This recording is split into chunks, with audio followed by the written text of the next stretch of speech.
Oke, assalamualaikum warahmatullahi wabarakatuh. Semangat pagi teman-teman, kita ketemu lagi di channel Balance Spot. Kali ini kita akan belajar tentang utang atau liability. Di sini nanti kita akan membahas tentang pengertian utang, jenis utang, mutasi utang, dan kartu utang. Oke, langsung saja kita masuk ke materi yang pertama.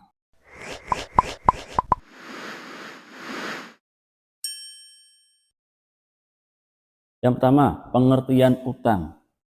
Utang itu adalah tanggungan atau kewajiban yang harus dibayar karena adanya transaksi pembelian suatu barang ataupun jasa secara kredit dan harus dibayar dalam jangka waktu tertentu. Jadi muncul karena transaksi pembelian jasa atau barang secara kredit. Maksudnya gini, ketika kita beli barang, kan ada dua cara ya, cash atau tunai sama kredit. Lah, kita beli kredit, kita nggak mengeluarkan uang, otomatis kita punya apa? Punya utang.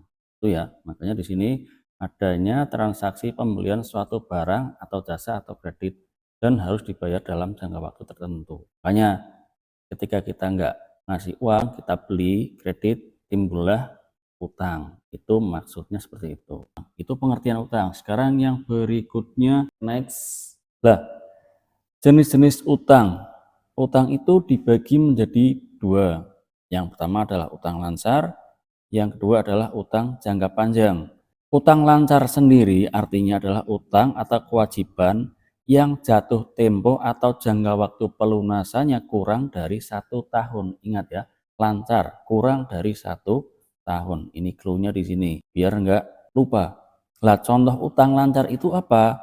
Utang lancar contohnya adalah utang usaha, utang biaya, utang gaji, dan lain-lain. Itu untuk utang lancar. Sedangkan utang jangka panjang, pengertiannya adalah utang atau kewajiban yang jatuh tempo atau jangka waktu pelunasannya lebih dari 1 tahun. Contohnya utang bank ya. Contohnya di sini utang bank ya.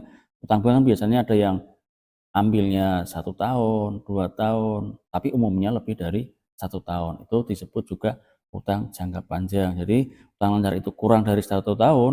Kalau yang jangka panjang lebih dari 1 tahun. Oke, next berikutnya. Nah, mutasi utang. Mutasi itu apa sih? Mutasi itu artinya suatu hal yang menyebabkan bertambah atau berkurang. Lah, kalau mutasi utang otomatis suatu hal yang menyebabkan utang bisa bertambah ataupun berkurang. Berikut ini ada beberapa transaksi yang mempengaruhi mutasi utang.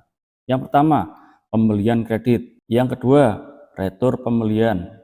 Dan yang ketiga adalah pelunasan utang. Jadi ada 3 ya. Nah, pengaruhnya di sini kita tahu utang itu saldo normalnya ada di sisi kredit.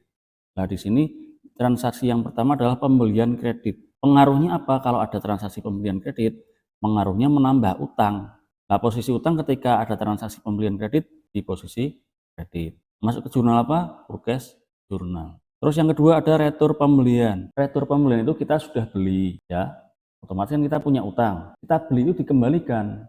Otomatis yang tadinya kita punya utang karena ada pengembalian barang, jadi utangnya berkurang ya. Makanya pengaruh di utang di sini berkurang.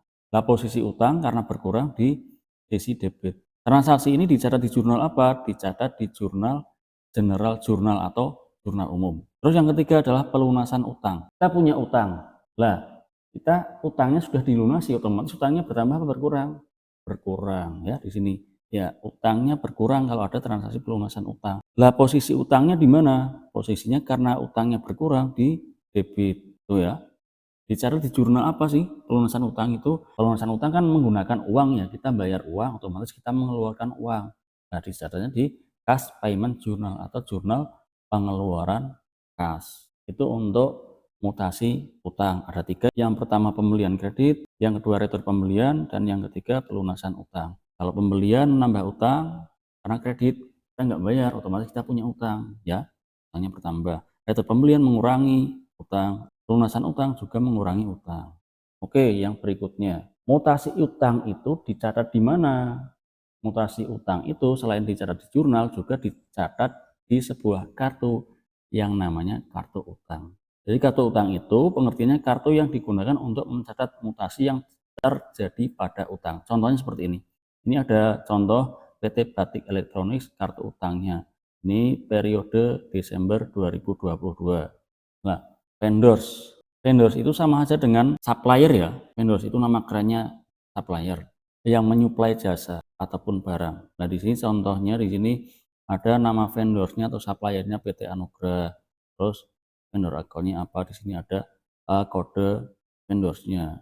Ini tanggal, deskripsi. Deskripsi biasanya di sini untuk menuliskan jenis transaksinya, tanggal otomatis tanggal transaksi, ref bisa diisi nomor dokumen, terus debit kalau utangnya berkurang, kredit kalau utangnya bertambah. Nah, ini balance nanti untuk mencatat akumulasi dari transaksi mutasi utang. Ini yang disebut dengan kartu utang. Jadi kartu yang digunakan untuk mencatat mutasi yang terjadi pada utang.